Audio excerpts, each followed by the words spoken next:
환영합니다. 인생 사랑방에서 오늘도 사람 사는 이야기 들려드릴게요. 여러분, 살다 보면 이런 순간 있지 않으셨나요? 처음 만났을 땐 참 괜찮은 사람 같았는데 시간이 지나고 나니 그 사람이 뭔가 이상하다는 느낌이 드는 경험 말입니다. 말은 다정한데 행동은 차갑고 웃는 얼굴인데 마음은 딴 데가 있고 친한 척하지만 정작 중요한 순간은 없는 그런 사람들이죠. 우리는 평생 사람을 만나며 살아왔습니다. 직장에서, 가족 안에서, 동네에서, 모임에서 수없이 많은 사람들과 부딪히며 지냈죠. 그런데 이상하게도 나이가 들수록 사람 보는 게 더 어려워지는 것 같습니다. 예전엔 그냥 넘어갔던 것들이 이젠 마음에 걸리고 무심코 지나쳤던 작은 행동들이 자꾸 눈에 밟힙니다. 어제 동네 카페에서 본 장면이 있습니다. 한 중년 남성이 직원에게 커피를 주문하는데 말투가 묘하게 불편했습니다. 이거 빨리 좀 해줘요.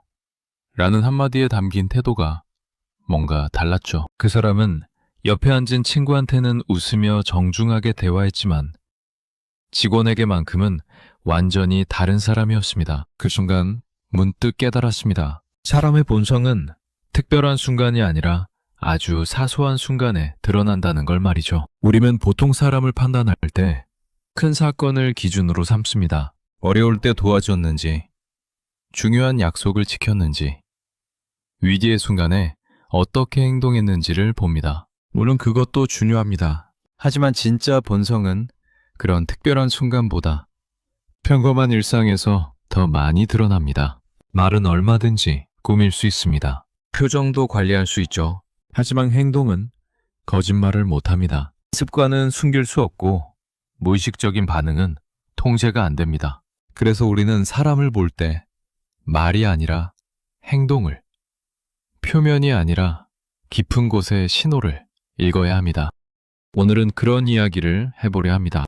어떤 행동을 봐야 하는지, 어떤 순간에 사람의 진짜 모습이 드러나는지, 그리고 그걸 알았을 때 우리는 어떻게 마음을 지켜야 하는지 말이죠. 이 이야기가 여러분께 작은 위로가 되었으면 좋겠습니다. 내가 느꼈던 그 불편함이 틀린 게 아니었다는 걸. 내 감각이 예민한 게 아니라 정확했다는 걸 확인하는 시간이 되길 바랍니다. 구독과 좋아요 눌러두시고 평생 인간관계에 도움이 되는 영상을 편하게 받아보세요. 첫 번째 행동. 약자 대하는 태도.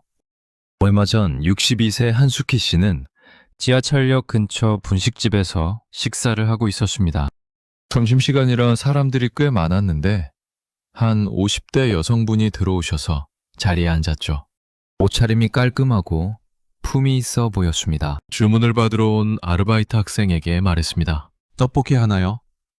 근데 좀 빨리 해줘요. 바쁘거든. 말투가 차가웠습니다. 학생이 네, 알겠습니다. 하고 주방으로 갔는데 그 여성은 계속 시계를 보며 혀를 찼습니다. 음식이 나오자 한 입 먹더니 이거 덜 익었는데? 하며 다시 불렀습니다. 학생이 확인해 보겠습니다 했지만 됐어요. 그냥 먹을게. 다음엔 제대로 해요 좀. 하며 손을 휘저었죠. 그런데 같은 시간 옆 테이블 손님은 완전히 달랐습니다. 60대쯤 되어 보이는 남성분이었는데 주문할 때 떡볶이 하나 부탁해요. 천천히 해도 괜찮아요. 하며 웃었습니다. 음식이 나왔을 때도 수고했어요. 맛있겠네. 하고 인사했죠. 계산할 때도 잘 먹었습니다. 하며 고개를 숙였습니다. 같은 공간, 같은 음식, 같은 직원인데 태도는 하늘과 땅 차이였습니다. 스탠퍼드 대학교의 필립 짐바르도 교수가 진행한 유명한 실험이 있습니다. 일반 대학생들을 교도관과 죄수 역할로 나눈 뒤 가짜 감옥에 넣었죠. 교도관 역할을 맡은 학생들은 단 6일 만에 권위적이고 폭력적으로 변했습니다. 실험 전에는 평범하고 착한 학생들이었는데 권력을 주자 약자를 대하는 태도가 완전히 달라진 겁니다. 실험은 계획보다 일찍 중단됐습니다. 너무 위험해졌거든요. 이 실험이 말해주는 건 명확합니다. 사람은 권력을 가졌을 때, 상대방이 자기보다 약하다고 느낄 때 숨겨뒀던 본성을 드러낸다는 겁니다. 왜 그럴까요? 약자 앞에서는 꾸밀 필요가 없다고 생각하기 때문입니다. 자기한테 아무것도 해줄 수 없는 사람, 자기를 평가하지 않는 사람 앞에서는 가면을 벗어도 된다고 여기는 거죠. 그래서 진짜 모습이 나옵니다. 우리 주변에도 이런 사람들 많습니다. 윗사람한테는 고개 숙이고 공손하게 대하다가도 아랫사람한테는 함부로 대하는 사람들이죠. 손님 앞에서는 웃다가도 직원한테는 차갑게 구는 사람들. 가족 밖에서는 친절하다가도 집에서는 거칠게 구는 사람들 말입니다. 약자를 어떻게 대하는지 보면 그 사람의 인격 수준이 보입니다. 자기한테 필요 없는 사람한테도 똑같이 정중한 사람이 있습니다. 반대로 자기한테 득이 되는 사람한테만 웃는 얼굴 보이는 사람도 있죠. 쇼펜하우어는 이런 말을 남겼습니다. 예의란 타인을 존중하는 것이 아니라 자기 자신을 존중하는 것이다. 이 말의 의미는 깊습니다. 누군가를 함부로 대한다는 건 상대방의 문제가 아니라 자기 자신의 수준을 드러내는 행동이라는 뜻이거든요. 약자에게 친절한 건 그 사람을 위한 게 아니라 자기 품격을 지키는 일입니다. 내 주변 사람이 자기보다 약한 사람, 자기한테 아무 득도 안 되는 사람한테 막대한다면 조금 거리를 두셔도 됩니다. 그 사람이 지금은 여러분한테 웃고 있어도 언젠가 여러분이 약자가 되는 순간 태도가 바뀔 가능성이 크거든요. 이건 의심이 아니라 현실입니다. 여러분의 감각을 믿으셔도 됩니다. 뭔가 불편하다고 느꼈다면 그건 대부분 맞습니다. 그 사람의 본성이 스쳐 지나간 거니까요. 두 번째 행동, 달라지는 말투.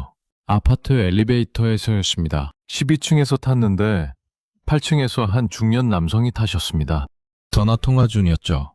그래서 내가 그렇게 말했잖아. 내 말 안 들으니까 이렇게 되는 거야. 목소리가 날카로웠습니다. 상대방이 뭐라고 했는지 모르겠지만 그분은 계속 말을 이었습니다. 아니, 그게 아니라 말이야. 내 말 좀 들어봐. 4층쯤 되었을 때 통화가 끝났습니다. 그리고 바로 다른 사람에게 전화를 걸었습니다. 이번엔 목소리가 완전히 달랐습니다. 아, 과장님.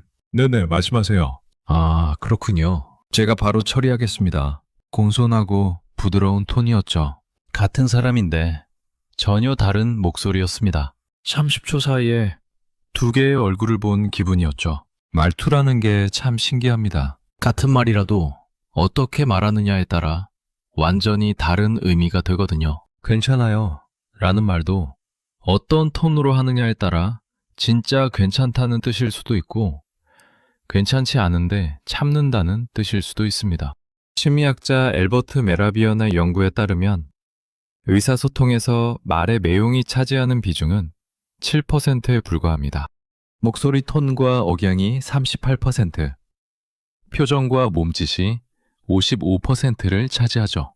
다시 말해, 무슨 말을 하느냐보다 어떻게 말하느냐가 5배 이상 중요하다는 겁니다.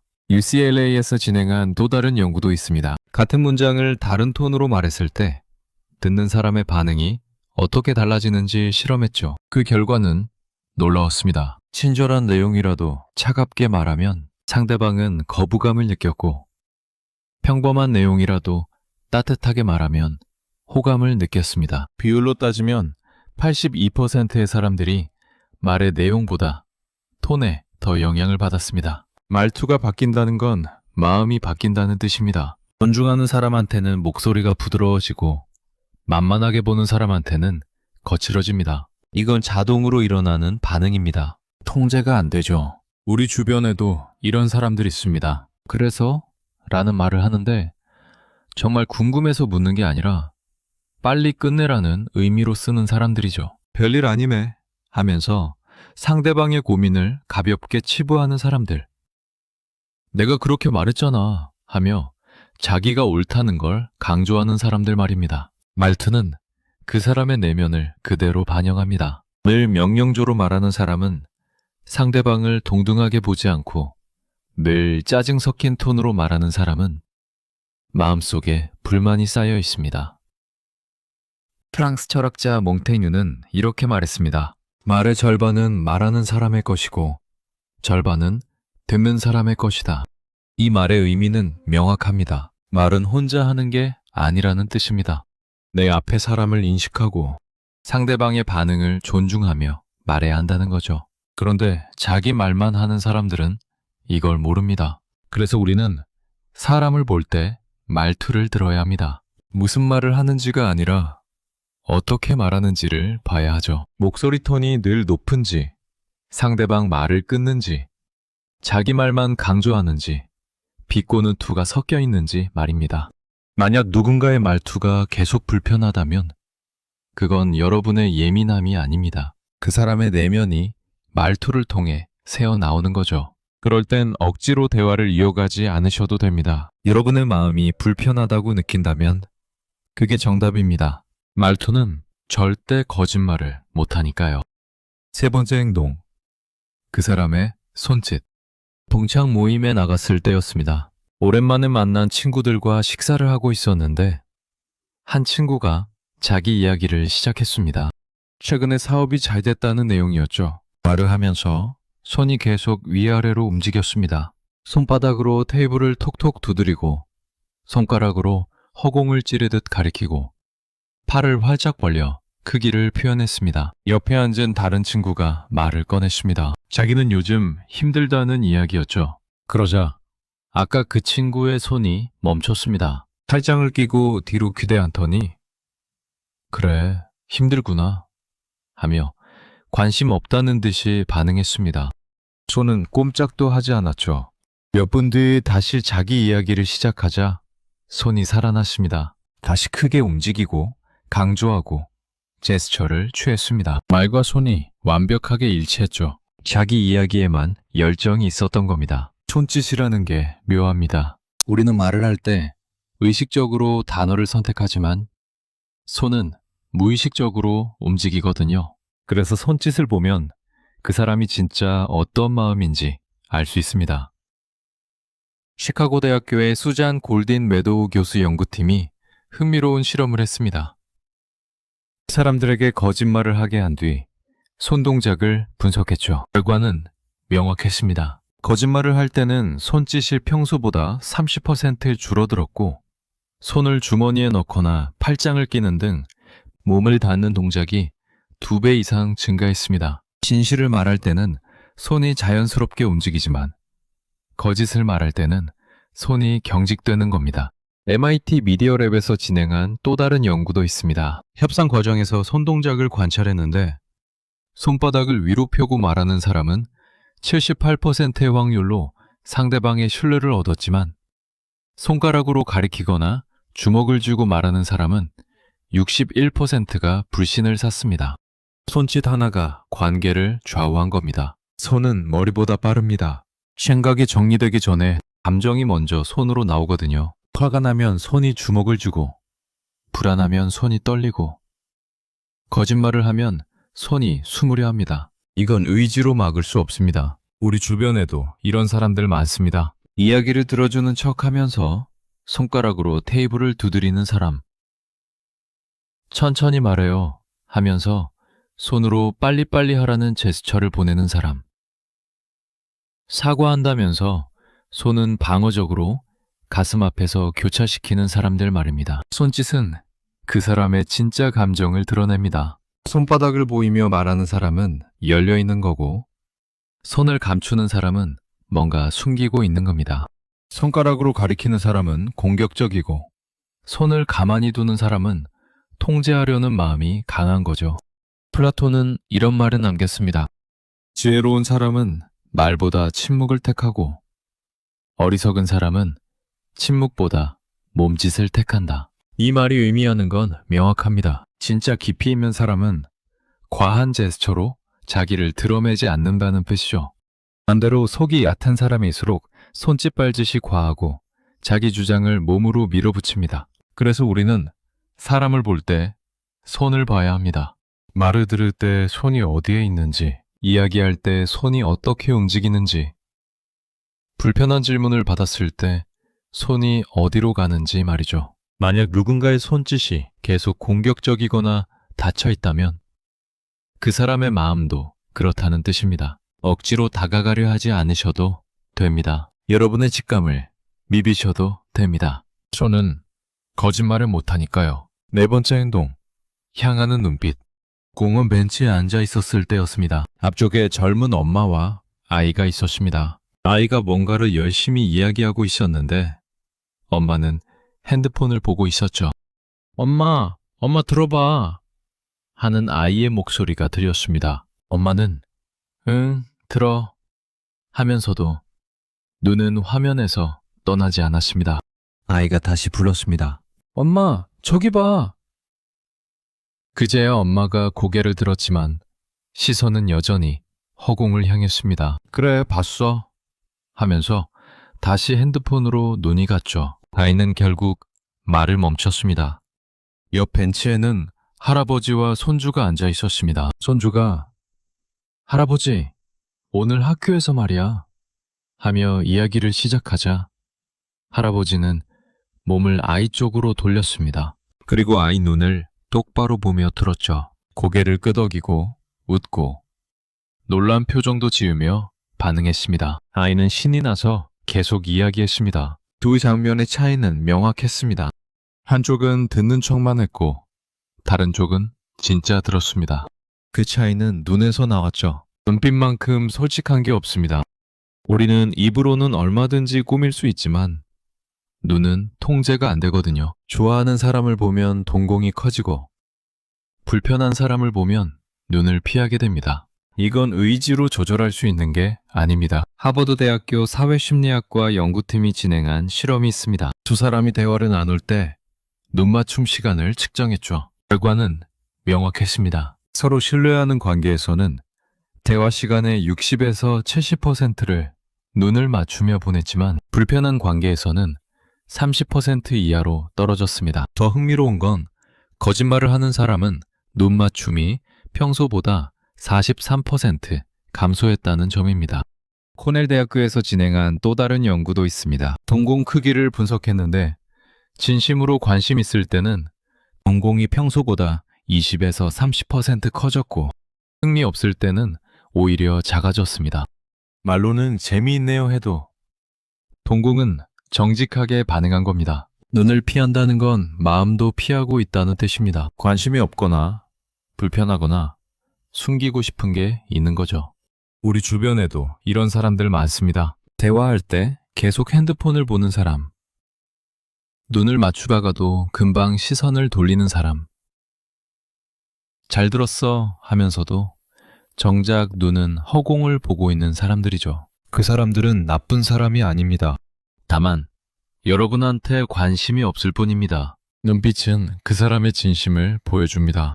눈은 똑바로 보고 말하는 사람은 떳떳한 거고 눈을 피하는 사람은 뭔가 꺼리는 게 있는 겁니다. 눈이 따뜻한 사람은 마음도 따뜻하고 눈이 차가운 사람은 속마음도 차갑습니다. 독일 철학자 쇼펜하우어는 이렇게 말했습니다. 눈은 영혼의 창이다. 하지만 대부분의 사람들은 그 창을 닫고 산다. 눈을 통해 진심을 보여주는 건 용기가 필요한 일이거든요. 그래서 많은 사람들이 눈을 피하는 겁니다. 자기 내면을 들키기 싫어서, 관계가 깊어지는 게 부담스러워서, 책임지기 싫어서 말이죠. 그래서 우리는 사람을 볼 때 눈빛을 봐야 합니다. 말을 들을 때 눈을 보는지, 이야기할 때 시선을 유지하는지, 어려운 질문을 했을 때 눈을 어디로 돌리는지 말입니다. 만약 누군가가 계속 눈을 피한다면 그 사람과의 관계를 다시 생각해 보셔도 됩니다. 눈을 맞추지 않는 관계는 진심이 통하지 않는 관계이기 때문이죠. 다섯 번째 행동, 시간 약속. 72세 김정식 씨는 같은 아파트에 사는 이웃 어르신과 노인정에서 바둑을 두기로 했습니다. 오후 2시에 만나기로 했죠. 그는 10분 전에 도착해서 자리를 잡고 앉았습니다. 2시가 되었지만 어르신은 오지 않았습니다. 2시 10분, 2시 20분. 시간이 흘렀죠. 2시 30분쯤 되어서야 그분이 나타나십니다. 아이고, 미안. 점심 먹고 좀 누웠다가 늦었네. 하시더군요. 그런데 미안한 기색은 별로 없었습니다. 오히려 뭐 급한 일도 아니고 기다렸으면 되지 하는 표정이었죠. 처음엔 나이 드시니까 그러려니 했습니다. 그런데 그 뒤로도 계속 똑같았습니다. 약속 시간에 늦는 건 기본이었고 어떤 날은 1시간 가까이 기다린 적도 있었죠. 매번 미안하네 하면서도 다음엔 또 늦으셨습니다. 그런데 며칠 뒤 그분이 병원 예약이 있다고 하셨습니다. 몇 시냐고 물으니 오전 9시래요. 일찍 가야지. 8시 40분에는 도착해야 해. 진료 순서 밀리면 안 되니까 하시더군요. 저한테는 30분씩 늦으면서 병원 예약에는 20분 일찍 가시겠다는 겁니다. 그 순간 알았습니다. 이건 나이나 건강 문제가 아니라 마음의 문제구나. 중요하게 여기는 사람과 그렇지 않은 사람의 차이구나 하는 걸 말이죠. 샌디에이고 대학교 심리학과에서 진행한 연구가 있습니다. 약속 시간을 지키는 사람과 지키지 않는 사람의 성격 특성을 5년간 추적 조사했죠. 그 결과는 명확했습니다. 시간을 잘 지키는 사람들은 성실성 점수가 평균 82점이었지만 자주 늦는 사람들은 54점에 불과했습니다. 더 중요한 건 자주 늦는 사람들의 67%가 다른 사람의 시간도 중요하다는 질문에 낮은 점수를 줬다는 점입니다. 텍사스 대학교에서 진행한 또 다른 실험도 있습니다. 약속에 늦은 사람들에게 이유를 물었는데 41%가 상대방이 기다려줄 거라고 생각했다고 답했고 38%는 급한 일이 아니라고 판단했다고 말했습니다. 다시 말해, 늦는 건 실수가 아니라 선택이었던 겁니다. 늦는다는 건 무슨 의미일까요? 당신의 시간은 내 시간보다 덜 중요하다는 메시지입니다. 정말 중요한 사람 앞에서는 절대 늦지 않거든요. 병원 예약, 관공서 업무, 자기한테 필요한 일이 있을 때는 일찍 도착합니다. 하지만 편하게 여기는 사람, 기다려줄 거라고 생각하는 사람한테는 늦어도 된다고 여기는 겁니다. 우리 주변에도 이런 사람들 많습니다. 금방 간다 하면서 아직 집에서 나오지도 않은 사람, 30분 늦고도 버스가 안 와서 하며 변명하는 사람, 미안하네 하면서도 다음에 또 늦는 사람들이죠. 그 사람들은 나쁜 의도가 있는 게 아닙니다. 다만 여러분을 존중하지 않을 뿐입니다. 시간 약속은 그 사람의 우선순위를 보여줍니다. 정말 중요한 사람 앞에서는 절대 늦지 않거든요. 독일 철학자 임마누엘 칸트는 이런 말을 남겼습니다. 타인의 시간을 존중하지 않는 것은 타인의 존재를 존중하지 않는 것과 같다. 이 말이 정확합니다. 시간은 그냥 시간이 아니거든요. 그 사람이 살아가는 인생의 일부입니다. 누군가를 1시간 기다리게 한다는 건 그 사람 인생의 1시간을 뺏는 거나 마찬가지죠. 그래서 우리는 사람을 볼 때 시간 약속을 봐야 합니다. 늘 제 시간에 오는지, 늦으면 진심으로 미안해하는지, 같은 실수를 반복하는지 말이죠. 만약 누군가가 계속 약속 시간을 어긴다면 그 관계를 다시 생각해 보셔도 됩니다. 여러분의 시간을 존중하지 않는 사람은 여러분도 존중하지 않는 거니까요. 6번째 행동, 실수 후 태도. 경로당 앞 화단에서 있었던 일입니다. 한 할머니가 화분에 물을 주다가 옆에 앉아 계시던 할아버지 바지에 물을 튀겼습니다. 그렇게 많이는 아니었지만 무릎 부분이 젖었죠. 할아버지가 옷! 하고 일어서셨습니다. 그 순간 2가지 반응이 나올 수 있었습니다. 하나는 아이고 미안해요 하며 진심으로 사과하는 것이고 다른 하나는 변명을 늘어놓는 겁니다. 그 할머니는 후자였습니다. 아니 호수가 갑자기 튀어서 그러게 거기 왜 그렇게 가까이 앉아 계셨어요? 자기 잘못이 아니라는 토로 말했습니다. 심지어 요즘 이 호스 압력이 너무 세서 말이야 하는 말까지 덧붙였죠. 할아버지는 못마땅하다는 표정을 지으시며 바지를 손으로 털고 자리를 피하셨습니다. 다음날 비슷한 상황이 또 벌어졌습니다. 다른 할머니가 걸레질을 하다가 앉아 계시던 할아버지 신발에 물이 묻었습니다. 그런데 이번엔 반응이 달랐습니다. 즉시 아이고 죄송합니다. 제가 조심을 안 했네요 하며 휴지를 가져왔습니다. 저 정말 미안합니다. 신발 괜찮으세요? 라며 진심으로 걱정하는 표정이었죠. 같은 실수였지만 태도는 완전히 달랐습니다. 한 사람은 상황 탓을 했고 다른 사람은 자기 책임을 인정했습니다. 사람은 실수 후 태도로 구분됩니다. 완벽한 사람은 없거든요. 나이가 들면 더 그렇습니다. 손도 떨리고 눈도 침침하고 실수할 수밖에 없죠. 중요한 건 실수 그 자체가 아니라 그 다음에 어떻게 행동하느냐입니다. 스탠퍼드 대학교 심리학과 캐롤 드웩 교수의 연구가 있습니다. 수천 명을 대상으로 실수에 대한 반응을 20년간 추적했죠. 결과는 놀라웠습니다. 실수를 인정하고 사과하는 사람들의 76%는 같은 실수를 반복하지 않았지만 변명하거나 책임을 회피하는 사람들의 83%는 같은 실수를 되풀이했습니다. 오하이오 주립대학교에서 진행한 또 다른 연구도 있습니다.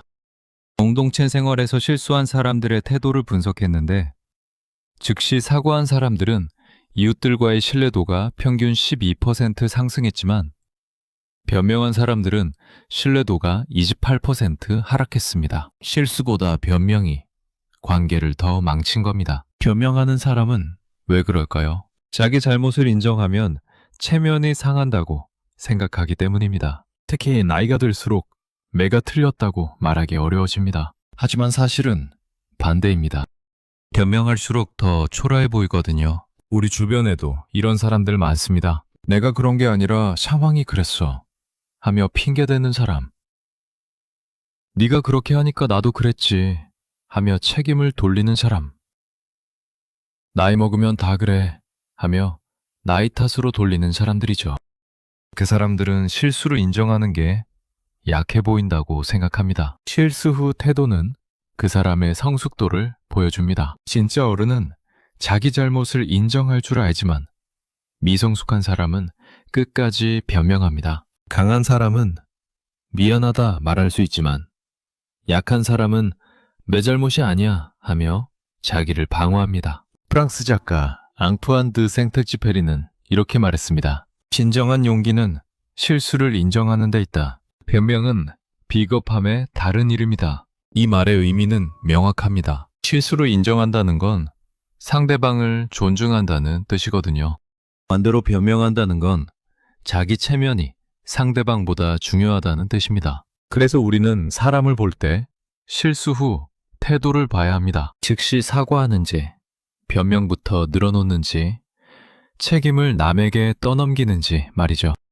만약 누군가가 계속 변명만 한다면 그 사람과 깊은 관계를 맺기는 어렵습니다. 책임을 인정하지 않는 사람은 관계도 책임지지 않으니까요. 여러분이 실망했다면 그건 정당한 감정입니다. 진짜 어른은 실수를 인정할 줄 알기 때문이죠. 7번째 행동, 사과하는 방식. 동네 주차장에서 본 일입니다. 한 차가 후진하다가 옆차 범퍼를 살짝 긁었습니다. 소리가 나서 주변 사람들이 다 쳐다봤죠. 긁힌 차 주인이 나왔습니다. 50대쯤 되어 보이는 남성이었습니다. 사고 낸 차에서 젊은 남성이 내렸습니다. 아, 죄송합니다 하며 다가갔죠. 그런데 그 다음 말이 문제였습니다. 근데 주차를 너무 삐뚤게 하셨네요. 천 밖으로 나와 있어서 제가 미처 못 봤어요. 사과하면서 상대 탓을 하는 겁니다. 긁힌 차 주인 얼굴이 굳었습니다. 주차가 삐뚤었든 말든 후진은 본인이 조심해서 하는 거 아닙니까?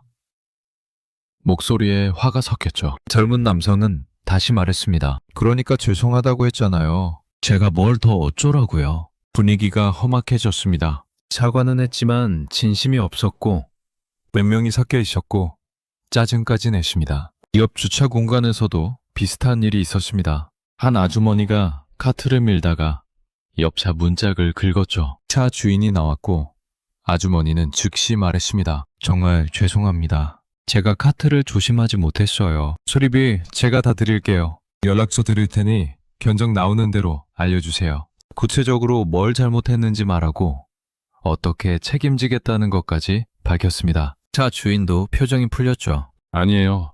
괜찮습니다. 큰 상처도 아닌데요. 오히려 괜찮다고 했습니다. 같은 사고였지만 사과 방식이 달랐고 결과도 완전히 달랐습니다. 사과 방식을 보면 그 사람의 인격이 보입니다. 진짜 사과는 책임을 인정하는 거지만 가짜 사과는 상황을 모면하려는 거거든요. 하버드 대학교 경영대학원의 프란체스카 지노 교수 연구팀이 흥미로운 실험을 했습니다.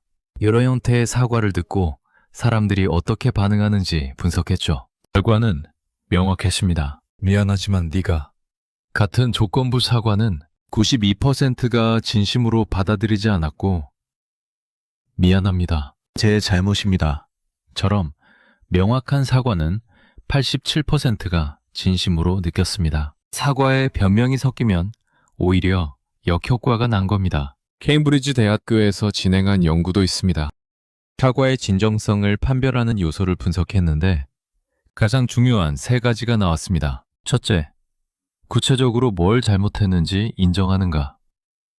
둘째, 변명 없이 사과하는가. 셋째, 재발 방지를 약속하는가. 이 3가지가 있으면 진짜 사과이고 없으면 형식적인 사과입니다. 형식적인 사과는 오히려 상처를 더 줍니다. 미안해 라고 말하면서 정작 미안하지 않다는 게 느껴지면 안 하는 이만 못하거든요. 여러분 주변에도 이런 사람들이 있지 않으신가요? 미안한데 말이야 하면서 바로 변명 늘어놓는 사람. 내 잘못이긴 한데 너도 좀 하며 책임을 나누려는 사람.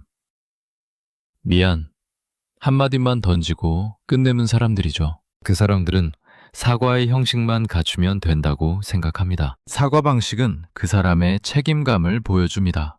제대로 사과하는 사람은 관계를 중요하게 여기지만 대충 사과하는 사람은 자기 편의가 더 중요한 겁니다. 구체적으로 사과하는 사람은 반성하지만 뭉뚱그려 사과하는 사람은 얼른 넘어가고 싶은 거죠. 영국 철학자 존 스튜어트 밀은 이렇게 말했습니다. 진정한 사과는 상대방의 상처를 인정하는 것이며 가짜 사과는 자신의 불편함을 해소하는 것이다. 이 말이 핵심입니다. 진짜 사과는 상대방을 위한 거지만 가짜 사과는 자기를 위한 거거든요. 미안해 라고 말하면 자기면 떳떳해지니까 더 이상 책임지지 않아도 되니까 하는 겁니다. 그래서 우리는 사람을 볼 때 사과 방식을 봐야 합니다. 구체적으로 사과하는지, 변명을 섞는지, 같은 잘못을 반복하는지 말이죠. 만약 누군가가 계속 형식적인 사과만 한다면 그 사람의 진심을 의심해 봐야 합니다. 진짜 미안한 사람은 행동이 바뀌지만 입으로만 미안한 사람은 똑같은 실수를 반복하니까요. 여러분이 받아들이기 힘들다면 그건 당연합니다. 진심 없는 사과는 사과가 아니니까요. 철학자 소크라테스는 이렇게 말했습니다. 검토되지 않은 삶은 살 가치가 없다. 우리는 평생 사람들과 부딪히며 살아왔습니다. 수많은 만남 속에서 상처받기도 하고 실망하기도 하고 때로는 배신당하기도 했죠. 그 과정에서 우리는 조금씩 배웠습니다. 어떤 사람과 가까이 해야 하는지, 어떤 사람과는 거리를 둬야 하는지 말입니다. 나이가 들수록 관계는 양보다 질입니다. 많은 사람을 알 필요가 없습니다. 진짜 나를 존중해주는 사람, 나와 함께 있을 때 편안한 사람, 말이 아니라 행동으로 보여주는 사람. 몇 명이면 충분하죠. 그 외의 사람들은 적당한 거리를 유지하면 됩니다. 여러분이 느꼈던 그 불편함은 틀리지 않았습니다. 누군가의 말투가 불편했다면 그건 여러분이 예민한 게 아니라 그 사람의 본심이 새어나온 겁니다. 누군가가 계속 약속을 어겼다면 그건 여러분을 존중하지 않는다는 신호였습니다. 누군가가 실수를 인정하지 않았다면 그 사람은 관계보다 자기 체면이 더 중요한 겁니다. 이제는 내 감정을 믿으셔도 됩니다. 불편하면 피해도 되고, 지치면 놓아줘도 되고, 상처받으면 멀어져도 됩니다. 그게 자기를 지키는 일이거든요. 나이가 들었다고 참을 필요도 없고, 오래 알았다고 견딜 필요도 없습니다. 우리에게 남은 시간은 소중합니다. 그 시간을 나를 힘들게 하는 사람과 보낼 이유가 없죠. 차라리 혼자 조용히 차 한 잔 마시는 게 낫습니다. 아무것도 하지 않아도 편안한 사람과 함께하는 게 낫습니다. 사람을 보는 눈은 나이가 들수록 정확해집니다. 겉으로 드러나는 말보다 작은 행동에서 본성이 보이고 특별한 순간보다 평범한 일상에서 진짜 모습이 나타난다는 걸 우리는 이미 알고 있습니다. 그 감각을 믿으시면 됩니다. 그리고 무엇보다 여러분 자신을 먼저 챙기셨으면 좋겠습니다. 다른 사람한테 상처받은 만큼 스스로한테 따뜻했으면 좋겠고, 누군가를 기다린 만큼 자기 시간을 소중히 여겼으면 좋겠습니다. 남을 이해하려 애쓴 만큼 자기 마음도 이해해 줬으면 좋겠습니다. 우리 모두 완벽하지 않습니다. 실수도 하고 서툴기도 하고 때로는 남에게 상처를 주기도 합니다. 하지만 그걸 인정하고 미안해하고 조금씩 나아지려는 사람들이 있습니다. 그런 사람들이 우리 곁에 남아주길 바랍니다. 그리고 우리도 조금씩 더 따뜻해질 수 있으면 좋겠습니다. 지금까지 인생사랑방이었습니다. 오늘도 함께 해주셔서 감사합니다. 구독과 좋아요 눌러주시면 더 따뜻한 이야기로 찾아뵙겠습니다.